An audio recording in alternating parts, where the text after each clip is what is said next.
For over 100 years, radio has been one of the biggest mediums for communication, information, and entertainment. It was the first true broadcast medium. However, recent technical and demographic changes have made the future of radio, or at least some of the bands, doubtful. Learn more about AM and FM radio, its past, present, and future, on this episode of Everything Everywhere Daily.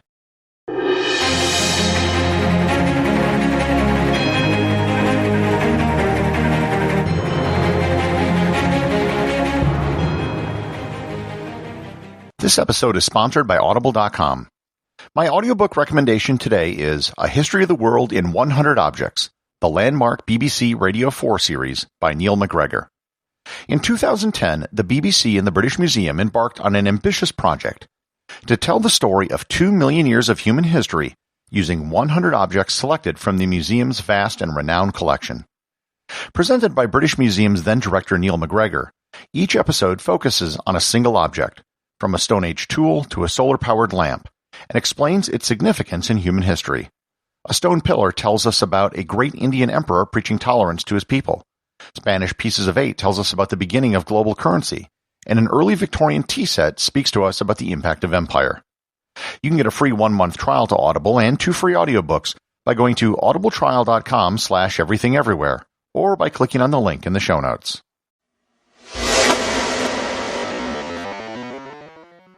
Radio waves are amazing things. We can't see them, we can't feel them, yet much of the world runs on electromagnetic radio waves. If you're listening to this on a smartphone, you probably downloaded this podcast via radio waves. Amazingly, radio waves were predicted before they were discovered.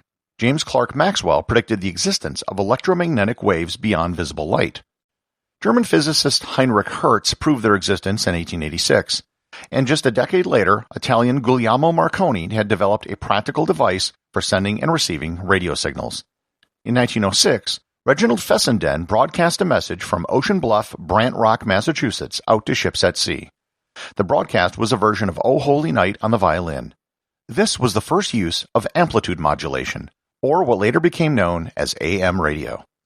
Amplitude modulation uses the height and strength of a wave to encode information. When AM radio was developed, it was just radio. Its creation necessitated a host of laws and regulations to make sure there wasn't chaos on the airwaves. If multiple sources are broadcasting on the same frequency, radio would be a mess and no one would be able to listen to anything. Most commercial radio stations were allocated to what is known as the medium wave part of the spectrum. Lower frequencies were reserved for international radio transmissions. That meant that radio stations could only reach a certain local audience. AM was the technology used during the golden age of radio. Before television, this was the primary source of news and entertainment for most families. Technology wasn't standing still, however. As effective as AM was, it had serious drawbacks. The quality of the audio wasn't very good, and you could only broadcast a single channel of audio. In 1933, a new method to send audio transmissions over radio waves was developed by American Edwin Armstrong. This was known as frequency modulation, or FM. Instead of increasing amplitude, it would vary the frequency of the signal. This proved to be a far better way to transmit sound than AM. It also allowed for multiplexing signals, which allowed for music to be broadcast in stereo. FM took much longer to take off than AM radio did. Even though the first FM stations in the United States started in the late 30s, it took a while before it caught on. It required people to have FM-capable radios, which most people didn't have at launch. It wasn't until the late 1960s, when album-oriented rock became a thing, that FM really started to gain traction. In 1978, FM radio finally passed AM radio in terms of total listeners in the United States. Through the 70s and 80s, almost all major music stations, regardless of musical genre, eventually migrated over to FM. The quality for music was simply better. As audiences and money gravitated towards FM, that made AM stations shift their strategy. The 80s and 90s saw the rise of more talk-oriented stations. Sports, politics, weather, news, and religion found homes on AM radio, as the monophonic signals and lower sound quality were a better fit for talking instead of music. There are other problems with AM beyond limitations of amplitude modulation.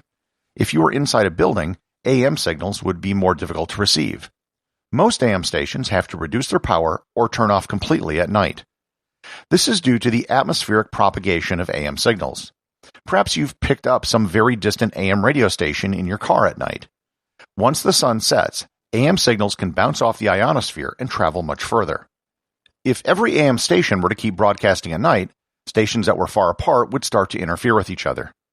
That's why the Federal Communications Commission designated certain stations as clear channel stations, not to be confused with the name of the radio company. These stations could broadcast at full power all night long. These stations are spaced out along the AM radio band so they don't conflict with each other, and are located throughout the United States, Canada, Mexico, and the Bahamas. Things look even worse for AM radio going forward. One of the side effects of electric cars is that even though they're quiet and efficient, they create electromagnetic interference with AM radio frequencies. That means AM radio is all but impossible to listen to in an electric car. Both BMW and Tesla have already eliminated AM radios in their vehicles for this reason. Considering that 40% of all radio listening happens in cars, this is not insignificant.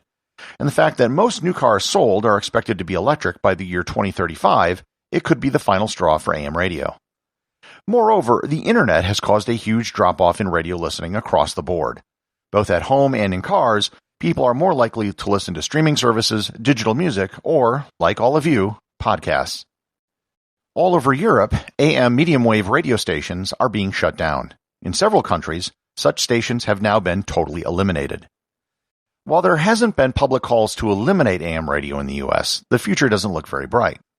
So, what about FM radio? The future for FM does seem better. Many successful AM stations have already moved over to FM or are simulcasting on both bands. While FM doesn't suffer the same technical problems as AM, they're still dealing with the same issues of their audience moving online. The big question is, does radio have a future at all? Yes, but it might be very different technology than what we've been used to for the last 100 years. Just like terrestrial television made a switch in 2009 to digital signals, so too might radio move to all digital as well. Norway recently became the first country to eliminate all of its FM radio stations and move completely to digital radio.